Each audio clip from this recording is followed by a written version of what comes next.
बड़े घर की बेटी। मास्टर राम प्रसाद के एक ही लड़का था।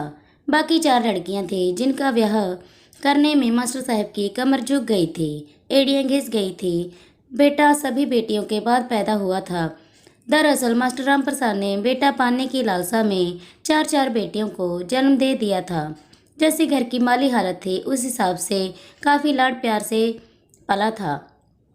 बेटा बीएससी करने के बाद वह पीएमटी की कोचिंग ज्वाइन करने इलाहाबाद चला गया था। मास्टर साहब जितने घंटे स्कूल में पढ़ाते थे उससे ज़्यादा समय वह ट्यूशन पढ़ाने में लगाते थे।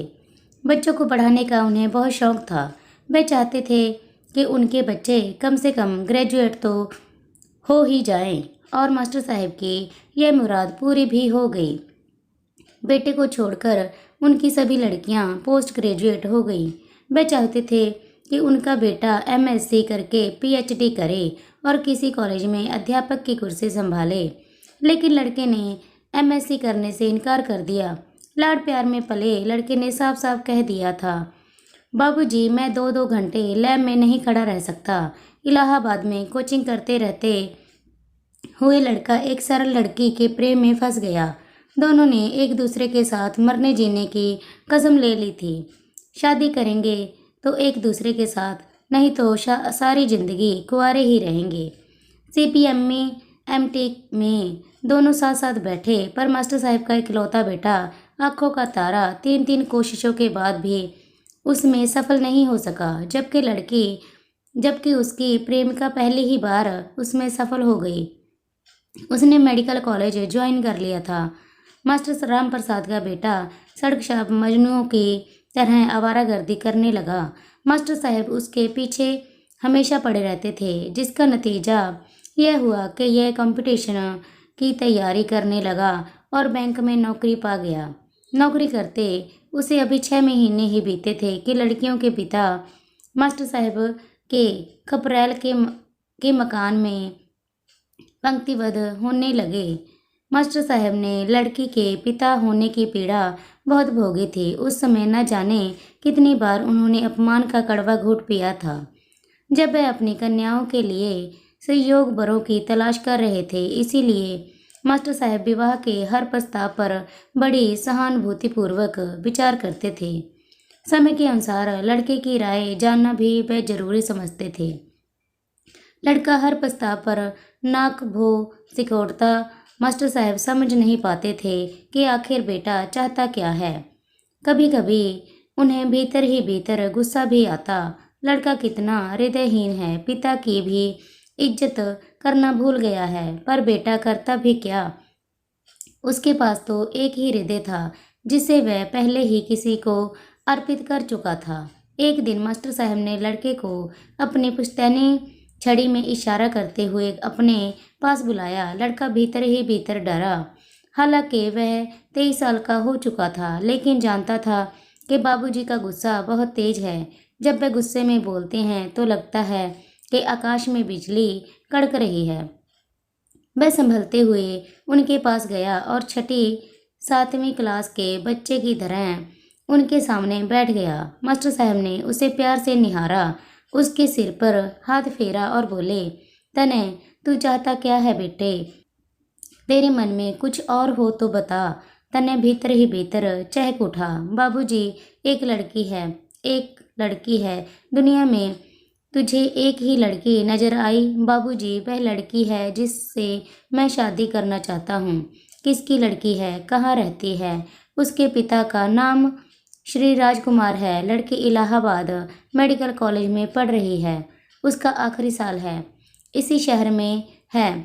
अच्छा, किस मोहल्ले में? कौन से ब्राह्मण हैं? ब्राह्मण नहीं हैं बाबूजी, एससी या एसटी में आते हैं। तेरा दिमाग खराब हो गया है। तूने हरिजन लड़की को पसंद किया। मेरे कुल खानदान का नाम रोशन करने चला है तो ठीक है बाबूजी, मैं सारी उम्र शादी ही नहीं करूँगा। लड़की भी नहीं करेगी। यदि जबरन किसी अन्य के साथ उसकी शादी करने की कोशिश की गई तो वह आत्महत्या कर लेगी। वह ना रही तो मैं भी जीवित रहकर क्या करूँगा? तू मुझे धमकी देना बंद कर। यह ब्राह्मण की संतान मर जाएगा। पर किसी हरिजन लड़की को अपनी बहू नहीं बनाएगा। बाबूजी, मैंने आपको कई बार जाति पाति के खिलाफ भाषण देते हुए सुना है। मास्टर साहब ने कोई उत्तर नहीं दिया। वह शोकग्रस्त हो उठे थे। करीब महीने भर से अधिक समय हो गया था, लेकिन उस विषय पर कोई चर्चा नहीं हुई। तनय के विवाह के प्रस्ताव आते जा रहे थे। लड़का अभी शादी नहीं करना चाहता, ये कहकर बाबूजी सभी प्रस्तावों को टालते रहे। एक शाम तन्ने ने आकर उनसे कहा, बाबूजी, शोभा के पापा आए हैं। कौन शोभा? वही लड़की जिसकी मैंने आपसे चर्चा की थी। तूने उन्हें बुलाया था? नहीं बाबूजी, हो सकता है शोभा ने भेजा हो। मुझे किसी से नहीं मिलना कह दे, मैं घर पर नहीं हूँ। बाबूजी, आप तो हमेशा सच बोलने की शिक्षा देते हैं। घर आए व्यक्ति का अपमान तो नहीं करना चाहिए। ठीक है, भेज दे उन्हें। थोड़ी ही देर में एक सुदर्शन चेहरा आकर मास्टर साहब के सामने खड़ा हो गया। गैर वर्ण, लंबा कद, गोल भरा चेहरा, करीने से कटे बाल, आंखों पर सुनहरे फ्रेम का कीमती चश्मा, दुधिया रंग की पैंट शर्ट। आगंतुक ने हाथ जोड़कर उन्हें प्रणाम किया। मास्टर साहब ने उन्हें बैठने का इशारा किया। बैठते ही वह कहने लगे, मुझे राजकुमार कहते हैं। मास्टर साहब की आंखें आश्चर्य से फैल गई थी। वह चुपचाप राजकुमार की को निहारते रहे। उनकी समझ में नहीं आ रहा था कि वह क्या उत्तर दे। राजकुमार उनका असमंजस भरा चेहरा भली भांति पढ़ चुके थे। क्वासपुरा में मेरा एक घर है। मेरे 3 बेटियां और 2 बेटे हैं। दोनों बेटे इंजीनियरिंग कॉलेज में पढ़ रहे हैं। 2 बेटियां मेडिकल कॉलेज में हैं। तीसरी बेटी इंटर में है। बड़ी बेटी का ये आखिरी साल है। मेरी बड़ी बेटी शोभा आपके बेटे तने से शादी करने की हट कर बैठी है।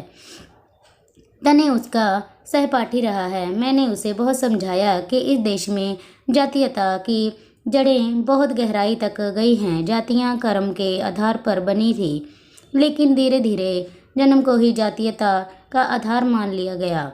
एक ब्राह्मण हरिजन लड़की को अपनी बहू बनाने का साहस कैसे करेगा? लेकिन शोभा की माँ ने मुझे समझाया कि एक बार मैं आपसे मिलकर आपकी राय जान लूँ।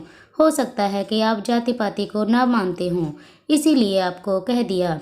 मेरी लड़की बड़ी जिद्दी है। मैं जानता हूँ कि वह कहीं और शादी करने को तैयार नहीं होगी। मैंने यदि उस पर दबाव डाला तो मैं उसे खो बैठूंगा। आप करते क्या हैं? मैं इलाहाबाद विश्वविद्यालय में समाजशास्त्र विभाग में रीडर हूँ। देखिए, आप एक बार मेरी लड़की, मेरी पत्नी और मेरे दूसरे बच्चों से मिल लें, उनसे बातचीत कर लें, हमारा रहन सहन देख लें। किसी प्रकार की औपचारिकता की ज़रूरत नहीं है। शायद आपको मेरा प्रस्ताव पसंद आ जाए। मास्टर साहब अब भी कुछ नहीं बोल सके। उन्हें लगा कि जैसे आगंतुक ने उन्हें सम्मोहित कर लिया है। अचानक उनके मुख से स्वतः फूट पड़ा, कब आएँ? अभी चलिए, अपनी मिसेज को भी ले लीजिए। मैं आप लोगों को घर छोड़ो जाऊंगा। ठीक है। और मास्टर साहब सब पत्नी तैयार हो गए। वहां से लौटकर आए तो उनका सम्मोहन और गहरा था। घर के बाहर का लॉन साज सजा, घर के सदस्यों का सुरुचिपूर्ण व्यवहार, रहन सहन का ऊंचा स्तर, बड़ी बेटी शोभा, छोटी रिभा, सबसे छोटी निशा, बड़ा बेटा वैभव, छोटा मनोज, राजकुमार की पत्नी कल्याणी, उनका रंग रूप, कद काठी, बातचीत का ढंग, सभी कुछ मास्टर साहब को प्रभावित कर गया। उनके मुख से स्वयं ही निकल पड़ा, नहीं नहीं, ये हरिजन नहीं हो सकते, ना जन्म से ना कर्म से। मेरे बेटे की पसंद बुरी नहीं है। रात भर में राजकुमार के बारे में सोचते रहे। वह शोभा से बहुत प्रभावित हुए थे। वही दशा मास्टर साहब की पत्नी की भी थी। सुबह होते होते उन्होंने निर्णय ले लिया, जिसकी सूचना उन्होंने फ़ोन पर राजकुमार को दे दी थी। 2 महीने बीतते बीते तने और शोभा की शादी हो गई। शोभा का MBS पूरा हो चुका था। दौड़ धूप करके शोभा की नियुक्ति नज़दीक ही एक स्वास्थ्य केंद्र पर करवा दी गई। शोभा ने कुछ ही महीनों में मास्टर साहब के पूरे परिवार को अपनी व्यवहार कुशलता के बल पर अपने बस में कर लिया।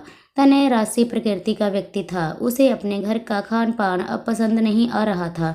धीरे धीरे उसका ध्यान चिकन मीट, बिरयानी, कबाब, कीमा, मछली, आमलेट आदि की ओर तेजी से जाने लगा था। मास्टर साहब का खपरैल वाला चिर पुरातन मकान अब तन्ने को अपने स्तर के प्रतिकूल लगने लगा था।